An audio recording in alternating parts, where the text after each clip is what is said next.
Sejam todos bem-vindos ao canal Evangelhos Boas Novas de Deus. E como você viu, o tema de hoje será: o pecado é um ladrão, né? Uma afirmação.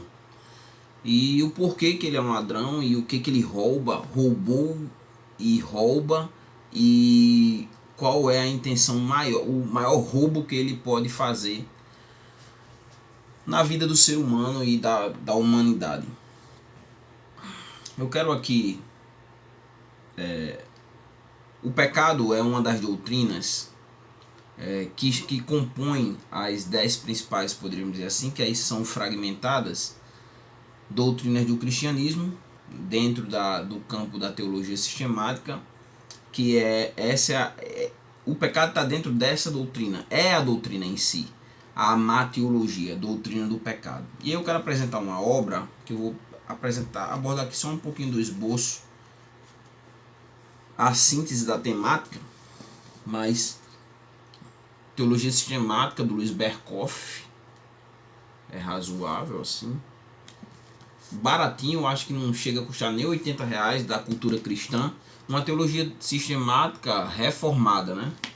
Teologia reformada de primeira qualidade, independente se você é pentecostal ou não. E aqui na teologia sistemática, o Berkoff, ele traz o título, né? O homem no estado de pecado. E aí ele vai abordar a origem do pecado, o caráter essencial do pecado, do primeiro pecado, né? A transmissão do pecado, o pecado na vida da raça humana e a punição do pecado. Então, e outra coisa bem interessante sobre a teologia sistemática do Luiz Berkoff é que ele sempre inicia abordando a história e também aborda um pouquinho como o próprio catolicismo entende a doutrina, todas as doutrinas que ele aborda dentro da teologia sistemática. Então recomendo muito que você tenha essa teologia sistemática. Tem várias teologias sistemáticas, no entanto essa do Berkoff eu gosto muito, poderíamos dizer que é um xodó para mim. Então vamos dar sequência, vamos entender o porquê o pecado é um ladrão, né? Mas primeiro, o que é pecado, né? Principalmente para você que não é cristão, poderíamos dizer assim. O pecado é uma das doutrinas do cristianismo, a amatologia, como eu falei. Mas, e para você que é cristão também, mas o que é pecado? O que seria o pecado, né? Como nós poderíamos descrever o que seria o pecado e o que tem a ver com o ser humano, né? O pecado, poderíamos dizer assim, de uma forma bem simplista, sem transformar o texto aqui, o vídeo, em um vídeo acadêmico, de uma forma mais simples, né? O pecado é errar o alvo. Poderíamos dizer assim que uma definição simples de pecado é errar o alvo. E partindo de qual princípio? De que o ser humano ele erra o alvo? A partir do momento que ele transgride a lei de Deus, ou de uma forma mais clara, Deus determina a conduta do ser humano, o que Deus quer para o ser humano, como Deus quer que o ser humano viva essa comunhão com Ele. E aí o ser humano vai lá e faz o contrário do que Deus diz. Logo ele erra o alvo, poderíamos dizer assim, ele erra os objetivos propostos por Deus para o ser humano. Ele transgride a lei de Deus, as ordenanças de Deus, e o homem faz o contrário do que as ordenanças diz, e isso é pecado, né? E de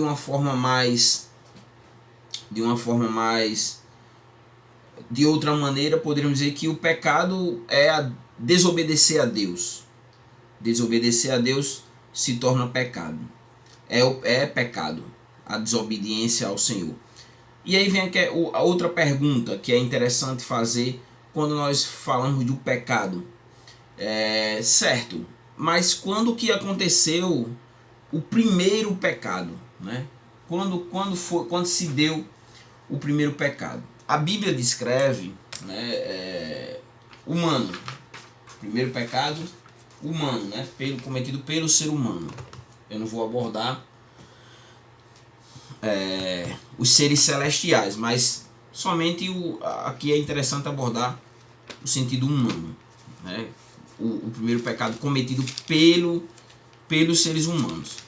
E esse pecado ele é relatado no livro de Gênesis. Gênesis é o primeiro livro dentro do Pentateuco, dos 5 primeiros livros da Bíblia Sagrada cristã. Então, Gênesis é esse primeiro livro. No capítulo 3, no capítulo 1 e 2, Deus vai falar sobre a criação. O texto vai falar sobre a criação e como se deu essa criação. No capítulo 3 vai mostrar que o homem e a mulher vão desobedecer a Deus, e vão dar ouvido a... Vai entrar em cena um personagem, a serpente, e essa serpente, o texto diz que era um ser astuto, né? O mais astuto de todos os animais, e vai até a mulher e vai questionar a mulher, né? Que questionando ela se era assim que Deus havia dito para ela, que ela não podia comer de nenhuma árvore do jardim.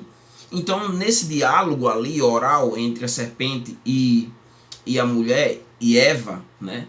Eva vai dizer: não, do fruto das árvores do jardim nós podemos comer, mas do fruto da árvore que está no meio do jardim, essa daí Deus disse que não era para comer.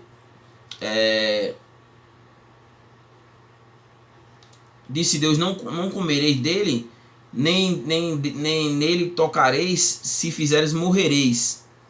Só que aqui já foi um acréscimo, né?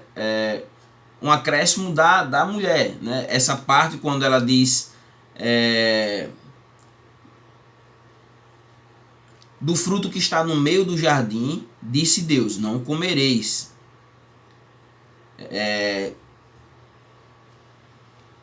Não comereis, nem nele tocareis. Se você fizer isso, você vai morrer. Só que não tinha a ver tocar, mas comer, que seria a desobediência, a ordenança ali para Adão e Eva. E aí no versículo 4, a serpente vai questionar, vai trazer uma afirmativa para a mulher e dizer: não, calma, isso aí não é verdade. A serpente diz: não, com certeza você não vai morrer. Na verdade, quando você comer, Deus tem essa consciência que quando vocês comer do fruto, vocês terão os olhos abertos e vocês serão como Deus, conhecendo o bem e o mal. Então aí a mulher Eva, né? Ela vai observar a árvore de uma forma diferente, vai ver que o versículo 6, que a árvore era boa, né? Para comer, era agradável aos seus olhos e desejável para que desse entendimento. E aí ela vai tomar o fruto, vai comer o fruto e vai dar ao seu marido, no caso Adão, e Adão também come do fruto. Aqui é o marco. No versículo 7 vai dizer que os olhos dos dois, né, de Adão e Eva, vão se abrir e eles vão ficar sabendo, vão ter uma consciência da sua situação, porque eles estavam nus, né, ali. E aí eles vão entrelaçar folhas de figueira e vão fazer para si vestimentas, aventais. Pronto.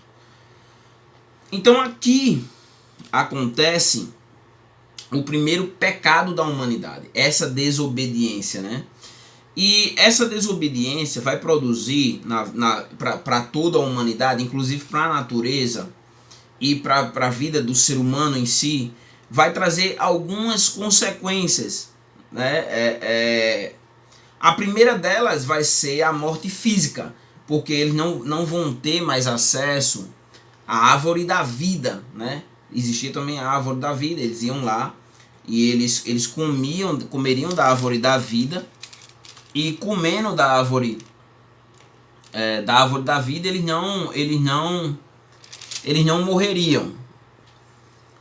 Então, se você for ver, voltando aqui um pouquinho, no capítulo 2, o versículo o versículo 9 diz assim: e o Senhor Deus fez brotar do solo todo tipo de árvore, agradável à vista e boa para alimento. Bem como a árvore da vida, era essa árvore que ele se alimentava, como o próprio nome já diz, a árvore da vida, eles viveriam e nunca morreriam, né? Poderíamos dizer assim. E a árvore do conhecimento do bem e do mal, no caso, era essas duas árvores, e da árvore do conhecimento do bem e do mal eles não poderiam comer. E aqui você está vendo que o texto não diz que não poderia, como Eva usou aqui no texto, né? Respondeu a mulher serpente: do fruto da árvore do jardim podemos comer, mas do fruto da árvore que está no meio do jardim, disse Deus, não comereis dele e nem nele tocareis, se o fizeres morrereis. Mas só que Deus não disse isso, porque você vai ver no versículo 16, Deus dizendo, no capítulo 2, podes comer livremente de qualquer árvore do jardim, mas não comerás da árvore do conhecimento do bem e do mal, porque no dia em que dela comerdes, com certeza morrerás. Então, podia comer de todas as árvores, podia tocar também na árvore do conhecimento do bem e do mal. No entanto, não era para comer. E aí eles são impedidos de terem acesso à árvore, a árvore da vida. E aí lá no capítulo 3, no finalzinho, vai dizer assim, o versículo 24: e havendo expulsado o homem, pôs a leste do jardim do Éden os querubins e uma espada flamejante que se revolvia por todos os lados para guardar o caminho da árvore da vida. Quer dizer, para eles não terem acesso da árvore da vida e receberem a consequência pela culpa do pecado, que é a morte. Eles iam morrer. Por quê? Porque desobedeceram a Deus. Cometeram o quê? Pecado. Transgrediram a lei de Deus e desobedeceram a Deus, erraram o alvo. E aí, qual foi as consequências que trouxe o pecado de Adão? Primeiro, o pecado de Adão, ele é um pecado que a abrangência dele é a toda a humanidade. Inclusive, um dos salmos, deixa eu só pegar aqui o texto. Inclusive, Davi, ele vai reconhecer exatamente essa situação. Ele vai dizer assim: eis que em iniquidade fui formado e em pecado me concebeu minha mãe. Então, o que Davi reconhece? Que desde a gestação, a partir de Adão e Eva, todo mundo nasce em pecado. E é exatamente isso que em Romanos também o apóstolo Paulo, escrevendo aos Romanos, ele vai fazer exatamente essa afirmativa em Romanos capítulo 3 e no versículo 23. Porque todos pecaram e estão destituídos da glória de Deus. Então vamos lá. Quais as consequências que o pecado trouxe? Primeiro, a morte física. Você vai ver logo no capítulo 4 de Gênesis ainda, o primeiro livro da Bíblia, e o versículo 8, você vai ver que acontece o primeiro homicídio quando um irmão mata o outro irmão. Caim vai matar Abel. O versículo 8 do capítulo 4 de Gênesis diz assim: então Caim disse a seu irmão: vamos ao campo. E enquanto estavam no campo, Caim se levantou contra o seu irmão e Abel e o matou. Então, e ele no caso morreu, né? O primeiro homicídio. Então, a primeira consequência, e que é abrangente a toda a humanidade, a partir do pecado de Adão, esse pecado seria como o vírus daquele filme Resident Evil, se espalhou, né? E no caso, ou o The Walking Dead, né? Onde todo mundo tá infectado e quando morre vira zumbi. Seria mais ou menos isso, assim, uma ilustração bem simplista, uma ilustração assim bem do cotidiano, só para compreensão. Então a primeira coisa, a morte física. O homem passou a morrer. Mas ele também, como o texto diz, né? Que todos pecaram e nesse caso destituídos estão da glória de Deus. Então quebrou o vínculo, por exemplo, assim, Deus no jardim do Éden, o homem falava diretamente com ele e Deus falava diretamente com o homem, não precisava de intermediário. E nesse caso aqui, o pecado, ele rompeu esse acesso que o homem tinha diretamente com Deus, né? E o homem se condicionou a uma segunda morte, outra morte, a morte física. O homem já passaria a morrer. Mas a outra morte é a morte espiritual. Lá em Efésios, o apóstolo Paulo vai dizer assim, que ele vos vivificou. Quer dizer, Deus deu vida ao homem através do Espírito Santo. Ele vivificou, você estando morto em vossos delitos e pecados. Quer dizer, o homem, na condição de pecador, ele tem a sua morte espiritual. Ele não deseja Deus. Paulo também aborda exatamente isso em Romanos, que não há quem queira Deus, não há quem o busque. O homem não quer saber de Deus. O homem é inimigo de Deus. E o pecado, quando não justificado, né, vai gerar condenação à morte eterna. Quer dizer, o homem está morto espiritual, vai morrer fisicamente, já está morto espiritual. Ele não tem esse acesso a Deus. Precisa que o Espírito Santo o regenere, a terceira pessoa da Trindade, Pai, Filho e Espírito Santo. Não são três deuses, é um único Deus que se manifesta em três pessoas, triuno. Não é um triteísmo, não são três deuses. Então o Espírito Santo precisa vir sobre a vida do homem, regenerar o homem, para que esse homem tenha novamente o acesso a Deus. E o meio é quem? É Jesus Cristo, que justifica esse homem. Se isso não acontecer enquanto o homem estiver vivo, vai acontecer com ele a segunda morte. Lá em Apocalipse, no capítulo, o homem morre, vamos dizer assim, morre, está morto espiritual, morre fisicamente, vai ser enterrado, né?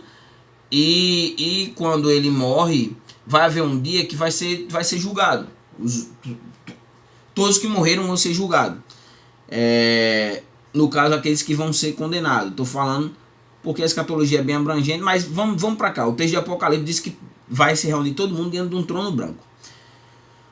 E aí, nesse julgamento, o último versículo do capítulo 20 de Apocalipse vai dizer assim: e aquele que não foi achado escrito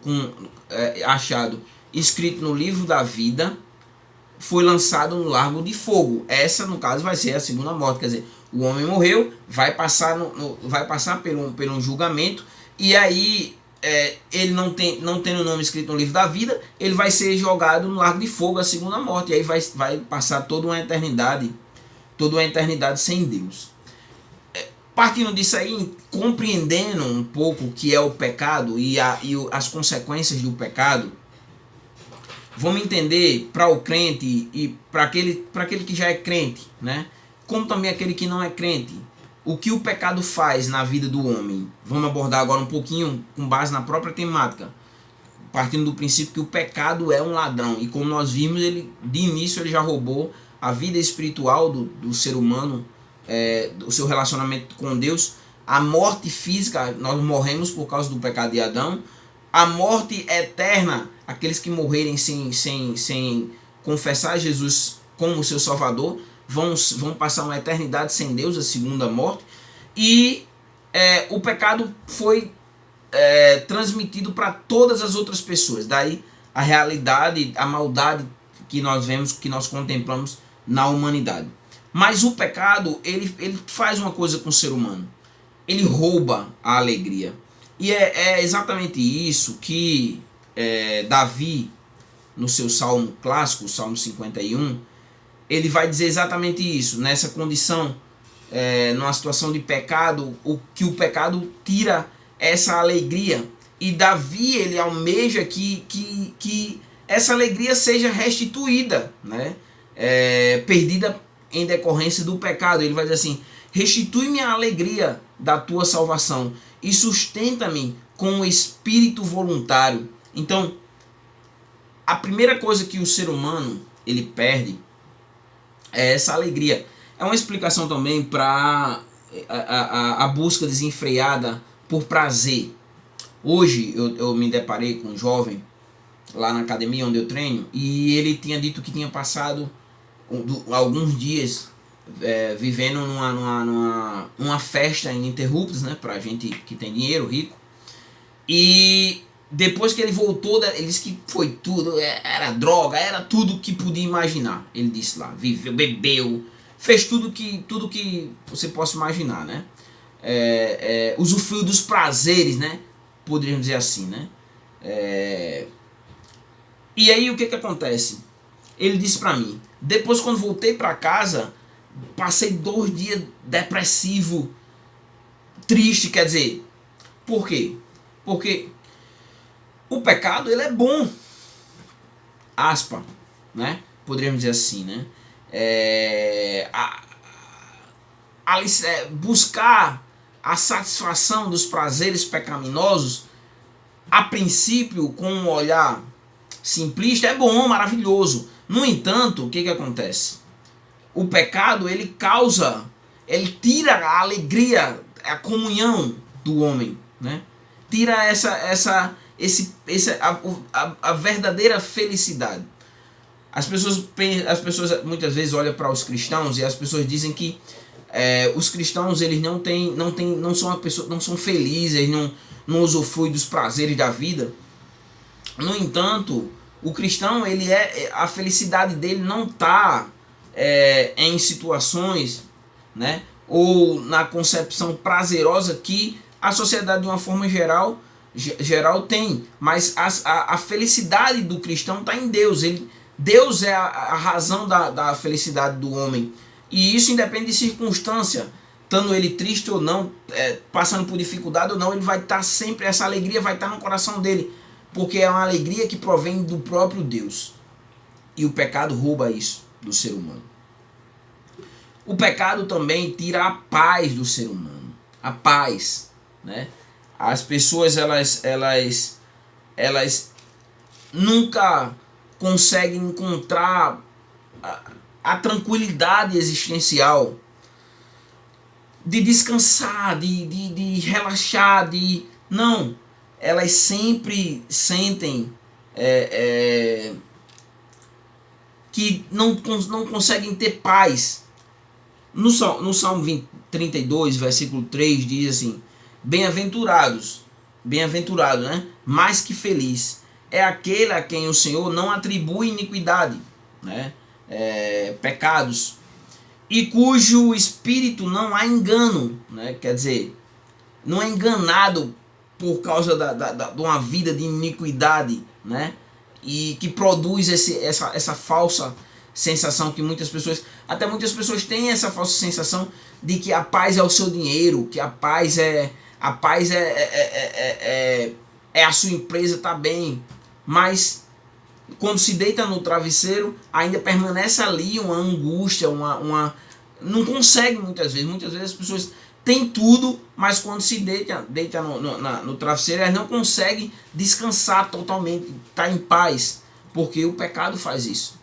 Porque o pecado leva as pessoas a viverem objetivos dos quais não trazem a paz, trazem status, mas não a paz, porque a verdadeira paz o homem encontra em Deus. Deus, ele sacia ao homem a ponto dele se encontrar, ele encontrar a verdadeira paz, o verdadeiro objetivo existencial, que ele só encontra em Deus. E quando ele recebe esse perdão dos seus pecados e ele entende que agora ele encontrou o descanso, né? O verdadeiro descanso, a verdadeira paz.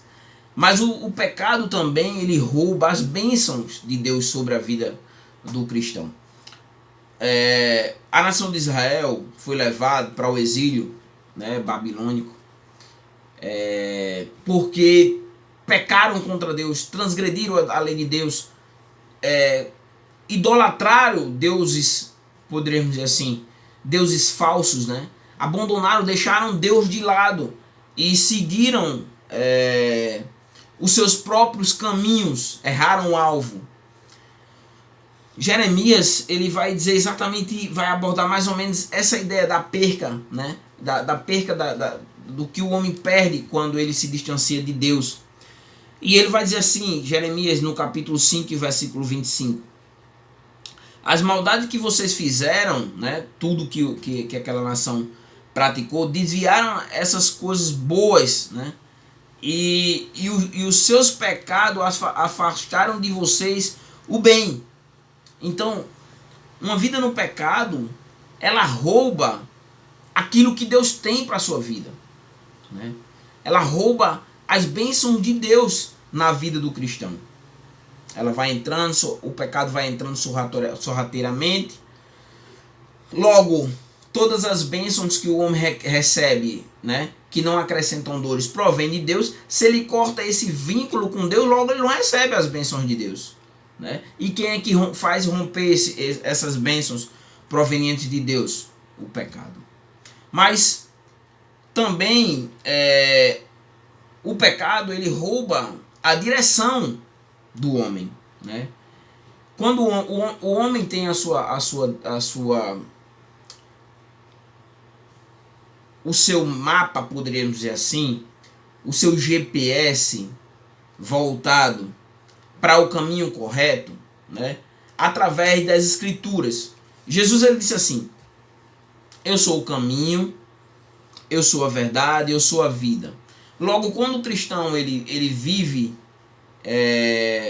de acordo com a palavra de Deus, ele sabe o caminho que ele deve percorrer, né? E Jesus diz assim: existem dois caminhos. Existe o caminho largo, né? O caminho do pecado. Em Mateus, deixa eu só pegar aqui, abrir o texto. Então Mateus, ele aqui no capítulo 7, e o versículo 13 e 14, ele diz assim: entrem pela porta estreita, porque larga é a porta e espaçoso o caminho que conduz à perdição. Então, a porta da perdição, a porta do caminho do pecado, que não é a direção de Deus, é larga, né? É uma porta larga, é um caminho espaçoso. No entanto, esse caminho, ele conduz à perdição. E são muitas pessoas que seguem por esse caminho. Muitos seguem por esse caminho, o próprio texto diz. Mas existe um outro caminho na direção de Deus, que é o caminho da porta estreita. O versículo 14 diz: pois a porta é estreita e o caminho que conduz à vida apertado. A porta é estreita, o caminho apertado, a direção de Deus, né? E são poucos que a encontram. Então, qual é a direção de Deus? É conduzir o homem para a salvação e não para a perdição. E o pecado faz o quê? Conduz o homem para perdição. Uma coisa que é bem interessante, que aqui em Eclesiastes, o sábio traz aqui, é que Eclesiastes 6,7 diz assim: todo o trabalho do ser humano é para a sua boca, para a sua alimentação. Contudo, o seu apetite nunca se satisfaz. Quer dizer, o que isso quer dizer? O homem, ele sem a direção de Deus, ele nunca está satisfeito. Ele sempre quer mais. Ele sempre busca, almeja algo que ele não tem, né? E quando ele consegue, o que acontece? Ele quer outra coisa. E aí quando ele alcança, ele quer outra. E quando ele alcança, ele quer outra. E ele nunca está satisfeito. Nunca está satisfeito. Por quê? Porque o pecado tira o homem da direção de Deus. Então, qual é a direção de Deus? É andar pelo caminho do qual Jesus é esse caminho. Jesus é o caminho. Então, se você anda no caminho que Jesus ensinou, essa é a direção correta para você seguir. E a direção correta para você chegar ao seu fim último, né? A vida eterna. O pecado também rouba do homem a comunhão com Deus. Você viu em Adão e Eva: comeu do fruto do conhecimento do bem e do mal, já acharam ali que estavam nu e já começou todo um processo. No capítulo 4 o homem já mata o outro e Deus vai se distanciando, a ponto de no capítulo 6 de Gênesis Deus trazer um dilúvio sobre toda a humanidade, porque Deus contemplou ali que os homens estavam totalmente distantes dele. Então, comunhão, não tinham comunhão com Deus, né? Abandonaram essa comunhão com Deus a partir do pecado. Então, aqui no Salmo 66, versículo 18, diz assim: se no coração eu tivesse contemplado iniquidade, o Senhor não teria me ouvido. Então, quer dizer, o que o salmista está dizendo? Se ele vivesse uma vida, né, debaixo da iniquidade, isso impediria que o Senhor ouvisse, né, ouvisse a sua oração, que ele tivesse acesso a Deus. E é isso que o pecado faz. O pecado rouba de você a comunhão com o Senhor, né? Ele impede que você tenha a comunhão com Deus, né? Então, o cristão, ele vai ser um cristão que nunca vai pecar? Se disser que não tem pecado, é um mentiroso. Não, vai pecar. Mas que pecado que se está falando? É o pecado contínuo, prazeroso, aquele pecado que o homem comete de uma forma intencional, de uma forma voluntária. Ele comete por prazer, né? Já se torna iniquidade, ele se torna ímpio. Ele sabe que aquilo é errado, mas ele pratica, né? É o cristão que volta para trás, como a mulher de Ló. E o perigo é que ele vire uma estátua de sal. Mas o pecado também, ele rouba a garantia, né? A garantia que nós temos da vida eterna, essa garantia, ela tem a ver diretamente com a nossa comunhão com Deus, né? Com a nossa vida nele, em Jesus Cristo, permanecendo nele. Quando nós se afastamos dele, logo nós estamos perdendo a garantia de que quando ele vier, né, 1 Tessalonicenses, deixa eu abrir aqui o texto para ler para vocês. O texto aqui de Tessalonicenses, 1 Tessalonicenses, capítulo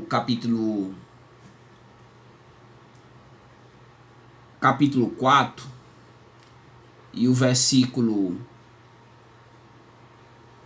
16 diz assim: porque o mesmo Senhor, ele descerá do céu com alarido e com a voz de arcanjo e com a trombeta de Deus. E aqueles que morreram em Cristo, eles vão ressuscitar primeiro.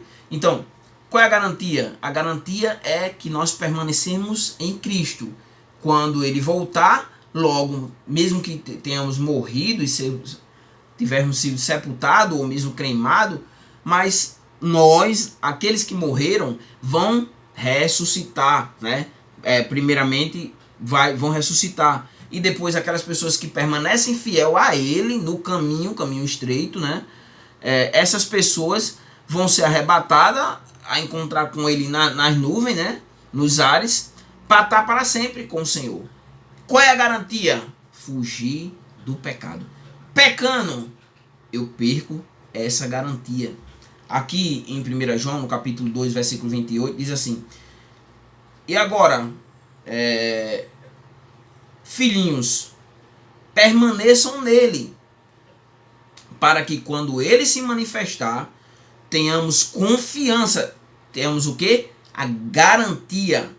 E não sejamos envergonhados. Quer dizer, Jesus voltou, você não ressuscitou, você não foi arrebatado, vai ser envergonhado, como eu li lá o texto de Apocalipse capítulo 20, versículo 15, vai ser procurado o seu nome escrito no livro da vida, não está lá, você perdeu sua garantia por causa do pecado, condenação eterna, largo de fogo. Isso é o que resta. Então, tendo nos afastado dele, o que afasta o homem de Deus? O pecado, né? No dia da sua vinda. Então, no dia da sua vinda, separado, né? Ser arrebatado aqueles que permaneceram fiel, e aqueles que não permaneceram fiel, né, vão ficar. Mas o pecado também, ele rouba o ministério do crente, o ministério dos servos de Deus, poderíamos dizer assim, né? Um ministério que é um ministério efetivo, um ministério bem sucedido. Você pode olhar aí alguns exemplos, né? Como por exemplo eu não vou nem citar, eu não vou citar nomes não, mas basta você ver aí alguns nomes renomados da história do cristianismo e que perderam todo o seu ministério efetivo, qualificado. Por quê? Por causa do pecado. E Como é que nós fazemos? O que o pecado faz? O pecado, né, apaga a atuação do Espírito Santo na vida do cristão, né? Na manifestação, na edificação da vida desse cristão, na comunhão desse cristão com Deus. O pecado extingue, né, o Espírito Santo da vida do crente. Aqui em 1 Tessalonicenses, capítulo 5, versículo 19, diz assim: não apaguem o Espírito. Por quê? Porque o pecado, ele apaga o Espírito e atrapalha o seu ministério diante de Deus, já que é o Espírito Santo que aplica as obras de Cristo à nossa vida. E aí, o que o pecado ele tira da sua vida, né? Ele nunca vai devolver, né? Ele vai tirar, mas ele não vai devolver, porque ele é um ladrão. Então, a pergunta é: como que eu posso viver um cristianismo autêntico, uma vida cristã autêntica? Aí a resposta para você é: viva pelo Espírito. Não viva na carne. Não viva de acordo com a sua inclinação pecaminosa, mas viva uma vida espiritual através do Espírito Santo habitando na sua vida, aplicando a obra de Cristo na sua vida, conduzindo você a uma vida de santidade. Logo você vive uma vida em Espírito, pelo Espírito, através do Espírito Santo na sua vida. Mas aí vem a questão: como eu faço para viver uma vida com o Espírito Santo atuando na minha vida? Aí a resposta é: você precisa saber o que o Espírito Santo deseja, né? O que o Espírito Santo deseja para a sua vida, o que Deus quer para a sua vida, como Deus quer atuar na sua vida. E aí vem o terceiro questionamento. Então então eu saber o que o Espírito Santo de Deus, o que Deus quer para a minha vida? Aí, para finalizar o vídeo, a resposta está aqui. É triste ver aqui, ó. Como é que eu sei o que Deus quer para minha vida? Como é que eu sei o que o Espírito Santo quer para minha vida, né? O que o Espírito Santo quer operar na minha vida e o que ele quer que eu faça para que eu não apague esse Espírito na minha vida? Aqui, a Bíblia. A Bíblia é o que Deus, é a palavra de Deus, que esse Espírito, o Espírito Santo de Deus, vai aplicar no seu coração a obra de Cristo, toda a vontade de Deus para a sua vida, e você vai viver de uma forma que agrada a Deus. Logo você foge do pecado e o pecado não rouba todas essas situações que eu citei aqui da sua vida. Mas não somente isso, mas também fazendo parte do corpo de Cristo, que é o que? A igreja. Você é templo e morada no Espírito Santo de Deus. A igreja é um corpo com vários membros. Então você precisa fazer parte do corpo de Cristo.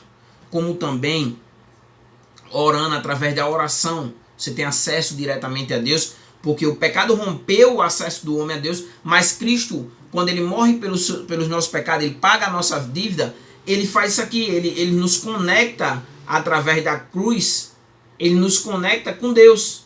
Então estou aqui Jesus morreu na cruz, e agora eu tenho acesso diretamente a Deus, através de Cristo, pelos méritos de Cristo, por ele ter morrido, justificado, ele ter me redimido, né? Por ele ter expiado os meus pecados diante de Deus, né? Propiciado os meus pecados. Agora eu tenho acesso direto a Deus. Então, se você tem acesso direto a Deus, ora a Deus, né? Para você ter o Espírito Santo na sua vida, habitando na sua vida, guiando sua vida, viva uma vida de oração. E ele, mano, tem o dia que eu não sei orar, ele intercede por você, o Espírito Santo de Deus, né? Mas você precisa orar, né? E a outra coisa é se consagrando a Deus, para que o pecado não roube de você. Você não permita que esse ladrão venha até você, né? E ele vai vir se você abrir a porta. E como é que eu abro a porta? É eu vivendo de acordo com a minha natureza pecaminosa. É eu vivendo uma vida que desagrada a Deus, né? Uma vida que está em desacordo com a sua palavra. Aí depende de você. Mas se você se voltar para essa palavra aqui, se alimentar dela cotidianamente, meditar nela, estudar ela. Se você a cada dia tiver essa comunhão, amanhecer o seu dia, já vou dar até dicas aqui, não sei se você faz, mas amanhecer o dia, agradece a Deus. Entre as refeições, agradece a Deus. Hora de dormir, agradece a Deus. Tira um tempinho, leitura da palavra, edificação, né? Compra um comentário bíblico, compra uma teologia sistemática, como essa daqui do Berkhof, que eu indiquei para vocês, vai estudar as doutrinas cristãs e o que é que Deus diz, o que é que o sistema teológico traz para a sua vida, para edificar a sua vida, para guiar você a entender um pouco, né? Em compreender as escrituras de uma forma mais abrangente. Uma teologia sistemática, comentário bíblico, dicionário bíblico, uma Bíblia boa de estudo, né? Uma Bíblia boa de estudo, que eu recomendo inclusive a de John MacArthur, não vou pegar porque está embaixo do pedestal da gravação. Então você vai conseguir ter uma vida onde o ladrão, o pecado, não vai lhe roubar. No entanto, se você não tem o manual do que é certo e do que é errado, é igual como, por exemplo, as leis de trânsito. Eu levei uma multa agora, há pouco tempo, porque eu não tirei a habilitação há mais de 2 anos atrás e não sabia que não podia andar com um capacete reserva no braço. Levei uma multa. Então, o pecado é do mesmo jeito. Se você sabe o que Deus quer para a sua vida, aplicado pelo Espírito Santo, habitando na sua vida e dizendo o que você não pode fazer, como Ele quer que você viva, aí você vai viver de acordo. Se você não lê, se você não busca na palavra de Deus, se você é um crente que só lê o que é lido lá na igreja, e você não tem a sua intimidade pessoal com Deus, logo o que acontece? O que acontece? Você cai no pecado e o pecado vai roubar tudo isso da sua vida. Vai lhe roubar a alegria, vai lhe roubar a paz, vai lhe roubar bênçãos do Senhor sobre a sua vida, vai tirar a direção de Deus da sua vida, vai roubar a comunhão de Deus para a sua vida e vai tirar a comunhão de Deus da sua vida e também vai atrapalhar o seu ministério diante de Deus. Então eu espero que essa palavra tenha edificado a sua vida, medita em tudo que foi dito, sei como os bereanos, aquilo que tiver de acordo com a palavra você recebe, aquilo que você viu que não está de acordo, você não recebe, mas eu espero que tenha abençoado a sua vida. Se você não é inscrito no canal, se inscreve aí no canal, curte o vídeo, ou não curte, dá um dislike, comenta aí, né, e compartilha para que outras pessoas também possam ter acesso a esse conteúdo aqui do qual você teve. Que Deus abençoe.